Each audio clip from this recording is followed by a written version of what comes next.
안녕하세요. 오늘 소개할 책은 1일 1명상 1평온이란 책입니다. 작가는 디아님이고요. 저는 이게 디아라고 되어 있어서 외국인인 줄 알았어요. 그냥 아무 생각 없이 책을 읽다 보니까 글이 너무 잘 써져 있더라고요. 번역체 글이 이렇게 좋을 리가 없는데 이상하다 싶어갖고 다시 보니까 한국 분이시더라고요. 작가 소개를 해드리면 북 에디터로 일했고 지금은 책을 만들고 요가를 가르치며 산다. 두 가지 일을 다 하지만 둘 다 몸과 마음을 흔들어 깨우는 일이므로 하나로 느끼고 있다. 쓴 책으로는 몸, 마음 연결이 곧 치유라는 메시지를 담은 마음이 헤맬 때 몸이 하는 말들과 휴식에 관한 작은 철학을 이야기하는 사과를 먹을 땐 사과를 먹어요가 있다. 디아는 소원을 빌며 물에 띄우는 작은 불에서 따온 이름이다. 그러니까요. 이분 찾아보니까 유튜브도 있더라고요. 그래서 관심 있으신 분은 아마 보셔도 좋을 것 같습니다. 일상이 명상이 되기 위해서 저는 성격이 급해요. 게다가 살림이나 늘 해야 하는 소소한 일에서는 시간을 줄여야 한다는 강박이 있어요. 그래서 요리를 하면서 청소하고 빨래를 돌리는 등 시간의 빈틈을 없애려고 노력해요. 어떨 때는 오로지 빈틈을 줄이는 데만 신경 쓰고 있다는 생각이 들기도 해요. 이런 사람들의 특징은 마무리가 약하다는 거예요. 잘 관찰해보면 설거지 정돈이 끝나기 전에 세탁기 버튼에 마음이 가 있어요. 이걸 끝내고 세탁기 쪽으로 가야 되는데 머릿속에서 이미 세탁물을 꺼내고 있는 거예요. 또 세탁기에서 빨래를 다 꺼내기 전에 전자레인지에 마음이 갑니다. 저걸 눌러 국을 데워야 한다고 생각하죠. 괜히 마음이 급해 동동거리는 거예요. 명상책이라면서 왜 배추벌레, 빨래, 설거지 같은 이야기만 계속 하느냐는 사람도 있을지 모르겠네요. 명상이 좀 더 고상한 것이면 좋을 텐데 말이죠. 그런데 실은 이게 명상의 핵심이에요. 빨래할 때 빨래하고, 설거지할 때 설거지하고, 책 볼 때 책 보는 집중된 흐름을 민감하게 이어가는 일이죠. 그러면 무엇이 달라지는데요? 그런 행위에 좀 더 마음을 쏟을 때 나, 내 생각, 내 미래, 내 과거, 내 돈, 내 가족 등의 생각 더미에서 멀어지고 나라는 존재 자체가 희미해져요. 내가 하는 설거지가 아니라 설거지를 하는 어떤 사람으로 한 발 물러나서 보게 되죠. 다른 집념이 없이 그 일만 해나갈 수 있다면 그 자체로 굉장히 귀한 명상 시간이 될 수 있어요. 보통 사회생활에서는 끊임없는 나에 관한 생각 때문에 머리가 복잡해요. 나니까 이 정도 한다. 나답게 처리하고 있다. 누가 나 좀 인정해주지 않나? 나는 평가받고 싶어. 쟤보다 내가 낫지. 나 어때? 내 생각엔 언어 중추에서 나에 대한 중계방송을 계속 이어가거든요. 그 방송에 마음을 뺏기기는 너무 쉬워요.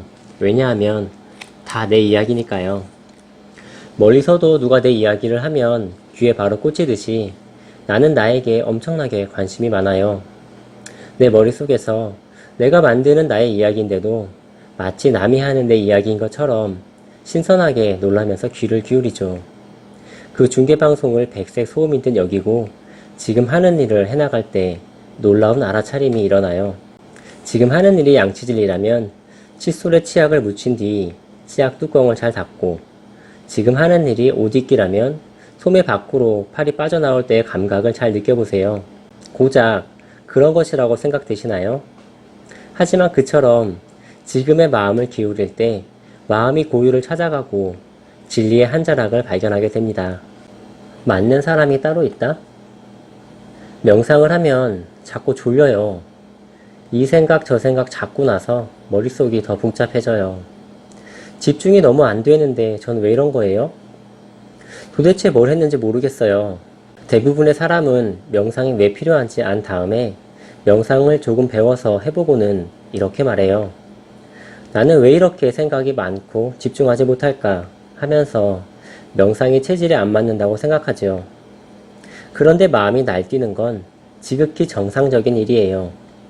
좀 더 거르지 않고 이야기하면 아직은 마음의 때가 많아서입니다. 그 때는 잘 불려서 벗겨낼 수 있으니 너무 걱정하지 마세요.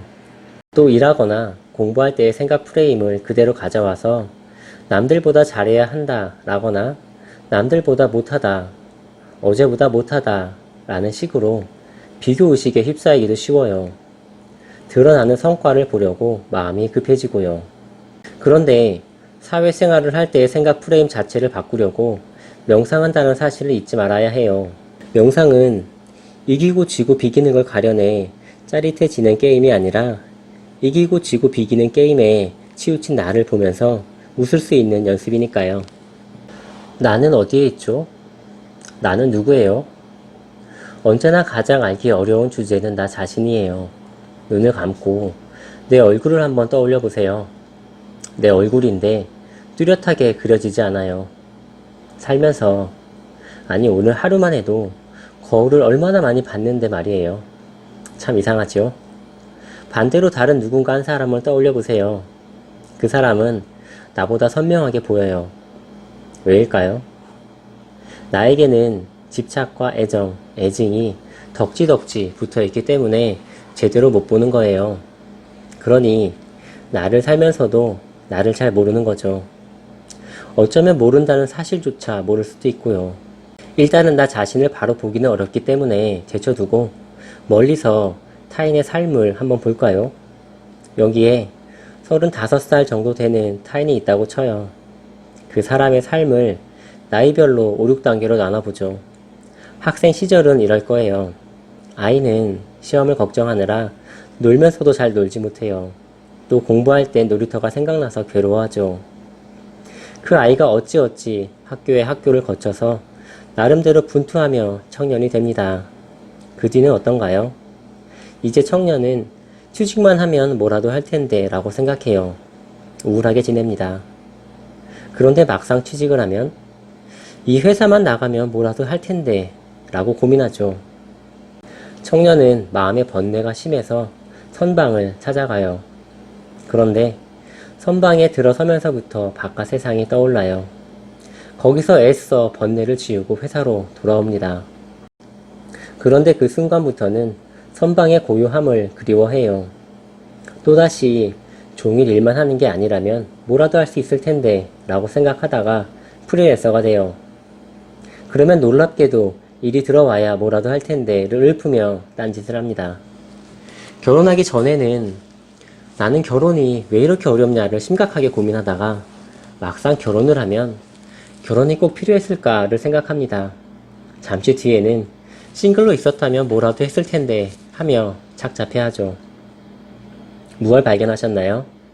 자기 인생인데 늘 초점이 맞지 않아요. 이런 상황은 이후의 삶에서도 계속되지요. 나 자신으로부터 계속 도망다니는 거예요. 마술사가 쓰는 트릭 같아요.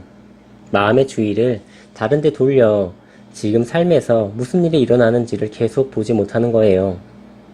그래서 여기 있으면서도 계속 다른 곳을 쳐다보느라 중요한 것을 못 봐요. 이것은 인류의 삶에서 놀라운 비밀 중 하나랍니다. 명상은 나를 만나는 일이죠. 나에게서 도망가지 않고 화내지 않고 어떻게 나를 만날 수 있을까요? 명상할 때 필요한 것에 대해 생각해 봅시다.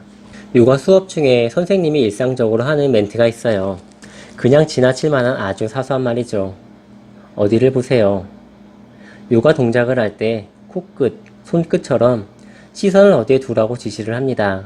이를 드리시티, 응시점이라고 해요. 드리시티에 관한 지시어는 너무 단순하고 일상적이어서 그 의미를 따로 생각하지 않아요. 그런데 너무너무 중요합니다. 원래 진짜 중요한 것들은 잘 보이는 곳에 아무렇게나 있잖아요. 길가의 꽃이나 나무들, 아이들처럼 말이죠. 드리시티를 굳이 왜 이야기할까요? 동작을 하는데 어딜 보는 게 왜 중요할까요? 보통 드리시티 지시어는 이렇습니다. 타인을 보고 있으면 나를 보세요. 거울로 자기 모습을 보고 있으면 안을 보세요. 멍하게 두리번거리면 한 곳을 보세요. 몸이 둔해서 느낌을 못 찾아 아리송한 표정을 지으면 마음으로 보세요. 뚫어지라 보고 있으면 부드럽게 보세요. 하나씩 살펴볼까요? 타인을 보고 있으면 나를 보세요. 잘하는 사람을 보면 자극이 되지만 또 남들보다 잘 되면 기분이 좋지만 비교 기준 자체를 밖에 두지 말라는 거예요. 잠깐 한눈 팔면 사람 심리가 이기고 지는 게임으로 빠지기 때문에 그럴 시간에 너 자신에게 집중하라는 거예요. 거울로 자기 모습을 보고 있으면 안을 보세요. 나 자신의 모습을 보면서 동기부여를 잘 하고 있는데 왜 그러나 싶겠지만 자칫 겉모습에만 마음을 뺏길 수 있거든요. 카페에서 친구와 마주 앉아서 이야기할 때 내가 마주한 쪽에 거울이 있으면 함께 나누는 이야기나 친구에게 집중이 덜 돼요.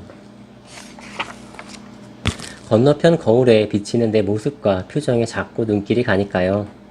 내 겉모습에 마음이 머물면 그저 바뀌어가는 라인이나 붙어가는 근육에 취하기 쉬워요. 그것도 과정이고 즐거운 일이지만 기왕이면 몸을 움직이면서 마음까지 다듬어가는 게 더 좋겠지요. 우리 마음은 안보다는 바깥에 머물기를 더 좋아하니까요.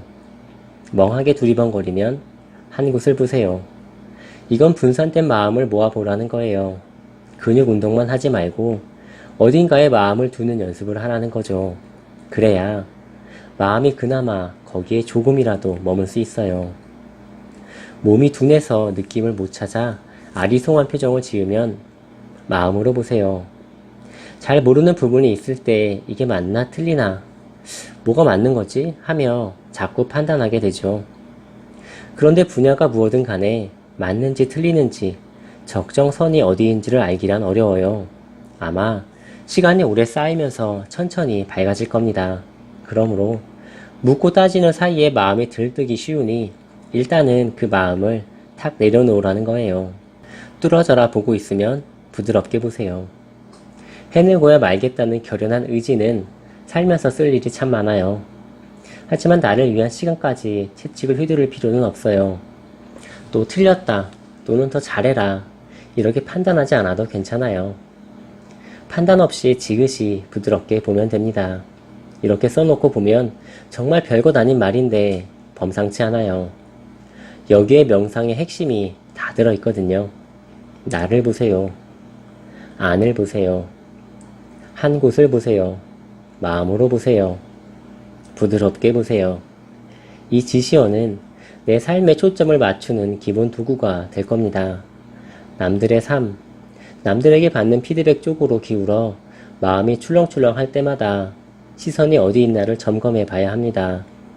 또 악다구니를 쓰고 있을 때 부드럽게 보고 있나 하고 따뜻하게 마음을 돌려봐야 해요. 이 지켜봄은 명상의 가장 기본적인 도구입니다. 감정을 손님으로 대하기. 쓰레기 같은 감정을 갖고 집에 들어와 펼쳐놓고 맛보고 계신가요? 우선은 감정과 자신을 분리해야 해요. 감정을 무시하란 말이 아니고 감정과 나를 떨어뜨려 놓는 거죠. 보통 감정이 일어나면 그 감정이 내 감정이라고 생각하고 그것과 몸을 섞으며 뒹굴어요. 거기에 휩쓸려 반응하는 데 익숙하죠. 그런데 일어나는 감정 자체가 나 자신이 아니고 나에게 찾아온 손님으로 보면 약간의 거리감이 생겨요. 험한 손님은 조심스럽게 대접해서 잘 돌아가도록 해주고 좋아하는 손님은 친해지되 너무 격의 없이 되지 않도록 조절해야 해요. 좋은 감정이든 싫은 감정이든 손님처럼 거리를 둡니다. 감정은 억지로 막을 수 없고 막아서도 안 되고 막을 필요도 없어요. 그냥 흘러가도록 내버려 두면 됩니다. 감정 또한 무상해요. 늘 변하죠. 고여있지 않도록 놔주어야 해요. 감정은 찾아오는 손님입니다. 한적한 곳에 있는 카페 주인이 되는 거예요. 열받아서 문을 박차고 들어온 손님은 씩씩대다가 제풀에 지쳐서 곧 잠잠해질 거예요. 슬픈 얼굴로 혼자 들어온 손님은 한동안 울다 가겠죠. 마음이 붕 뜬 손님은 멍하게 있다가 돌아갈 겁니다. 카페 주인은 그를 굳이 단골로 만들려 애쓸 필요가 없어요. 반드시 위로해 주어야 할 책임도 없고요. 따뜻한 공간과 차를 내주고 손님이 큰 소란을 피우지 않게 같이 머물면 됩니다. 그러니까 어떤 감정이든 움켜쥐고서 거기에 온 마음을 던지지 말라는 말이에요. 감정이 오면 알아차립니다. 조금 위험한 감정이 오면 감정이 휩쓸리려 하고 있어. 감정은 내가 아니야. 바라보자. 그냥 보는 거야. 이렇게 깨어 있으려고 애써봅니다. 감정에 따라 팩트가 달라진다는 연구 결과를 본 적이 있어요. 이성적으로 이러저러해서 그 일이 생겼다고 판단하는 게 아니라 기분이 나쁘니까 그 사건이 이러저러하게 진행되었다고 팩트를 조정해버린다는 거예요. 어쩌면 감정이 이성보다 훨씬 더 앞에 또는 더 위에 있는지도 몰라요. 그만큼 다들 알게 모르게 감정에 나약합니다. 나쁜 감정과 씨름하고 좋은 감정에 들떠있고, 오늘 하루는 감정에 휩쓸리지 말고 손님으로 바라보며 조금 떨어져 있어 보세요. 자만은 괴로워. 자만은 이런 식으로 많이 나타나더라고요. 요가에 점점 빠져들었을 때 저는 자신이 좋게 바뀌어 간다고 느끼며 즐거워했어요. 그렇지만 눈에 보이는 결과가 좋지 않을 때면 우울해지는 거예요. 또 일을 잘하는 사람이라면 우쭐을 하다가도 안 좋은 일이 생기면 갑자기 일은 물론이고 일상까지 싫어지면서 마구 흔들려요. 상황은 자꾸 변할 수밖에 없는데 그걸 받아들이지 못하고 제 마음이 혼자 공회전을 하는 거죠. 그러면 자꾸 원망하는 마음이 올라와요. 왜 그런가 봤더니 이런 생각이 뿌리를 내리고 있었어요. 나는 계속 잘 되어야 해. 실패하지 말아야 해. 뒤로 가지 말아야 해. 언뜻 당연한 생각 같지만 잘 들여다보면 좀 이상합니다. 나 자신을 남들과는 다른 무척 중요한 사람으로 보고 있거든요. 이건 자신을 소중히 여기는 마음과는 다릅니다. 남보다 나은 나라는 비교에서 출발하는 마음이잖아요. 남보다 못한 내가 되면 흔들 일이라는 사실을 내포하고 있죠. 이는 자기 존재를 남과 비교하며 가치를 매긴다는 뜻이에요.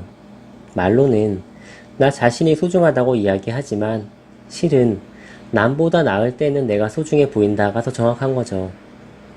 이 부분은 스스로도 참 속기 쉬워요. 잘 들여다보지 않으면 자신도 깜빡 속고 맙니다. 자기 마음을 한꺼풀 덮어 놓았으니 우울해지더라도 내가 왜 우울해졌지 하고 원인을 몰라요. 불교 심리학에서는 이를 자만이라고 이름 붙여 정리합니다. 이때 자만은 사전적 의미보다 훨씬 넓어요. 보통은 남보다 잘났다고 생각하면 자만이라고 말하는데, 여기서는 남보다 잘나지 못했다거나 너나 나나 같지 뭐 이런 식으로 자기를 중심에 놓고 비교하며 평가하는 자체를 다 자만으로 봐요. 자만은 번뇌를 일으키는 4가지 원인 가운데 하나이며 마음을 어지럽히고 갈등을 만들어내는 뿌리로 봅니다. 만약 우리 중에 내가 똑똑하다는 걸 인정받으면 즐거울 거예요. 그러나 다른 데 갔을 때 나보다 똑똑한 사람이 있으면 상처를 받겠지요. 내가 남보다 똑똑하다라는 마음 때문에 나는 언제나 똑똑함에 관해서 매우 취약한 사람이 되는 거예요. 자만은 제7식의 작용 중 하나예요. 유식에서 말하는 제7식의 특징을 감히 한 줄로 줄이면 나를 중심에 놓고 내세우면 대상을 있는 그대로 보지 못한다는 거예요. 그 사람을 그 사람으로 보지 못하고 나보다 똑똑한가 아닌가, 나에게 유리한가 불리한가, 내가 보기 좋은가 싫은가라는 창으로 편집해 한껏 왜곡해서 보는 겁니다. 나에게 전하는 행복의 말, 특정 단어나 구절을 반복하며 마음을 모으는 수련이 있어요. 진언 또는 만트라라고 하죠. 우리가 아는 수리수리 마수리도 만트라 가운데 하나예요. 만화에 나오는 마법의 주문인 줄 알았겠지만 이는 천수경에 나오는 정구업진언, 입으로 지은 죄를 깨끗이 하는 말의 일부예요. 뜻은 거룩하십니다에 가까워요. 재밌지 않나요? 남에게 나쁜 말을 했을 때 하는 진언이어서 반성합니다. 잘못했습니다. 라고 해야 할 것 같은데 오히려 아주 좋은 축복의 말, 고귀한 말을 스스로에게 함으로써 부정적으로 내뱉는 말을 닦아갑니다. 앞에서 타인의 행복을 빌었다면 오늘은 진심으로 나의 행복을 빌어줍니다. 모진 말은 남보다 나에게 많이 하지요. 내가 아무리 작아도 나는 고귀한 존재라는 사실을 상기시키는 거룩한 말을 해볼 거예요. 가슴에게 말하세요. 내가 행복하기를, 내가 고통받지 않기를, 내가 거룩한 사람이기를. 오늘 하루 틈틈이 해봅니다. 저는 오른손을 가슴에 올리고 하니까 더 절실한 마음이 우러나오더라고요. 몇 번이 되었든 그 말을 하는 순간에는 진실로 나에게 행복과 사랑, 경의를 표현해 주세요. 어떠셨나요? 저는 명상책 치고는 약간 이색적이었다는 느낌이 좀 있었어요. 보통 명상책은 명상에 관해서 이야기를 많이 하는데 사실 좀 지루하거든요. 근데 이 책은 굉장히 좀 일상에 많이 가까운 명상책이 아닌가 싶어요. 그래서 뭐 에피소드도 많고 해가지고 이렇게 지루하지 않고 정말 그 나의 일상에서 작은 명상을 조금씩 시도해 볼 수 있는 좋은 친구가 되지 않을까 합니다. 오늘은 여기까지 하겠습니다. 도움이 되셨으면 좋겠습니다. 감사합니다.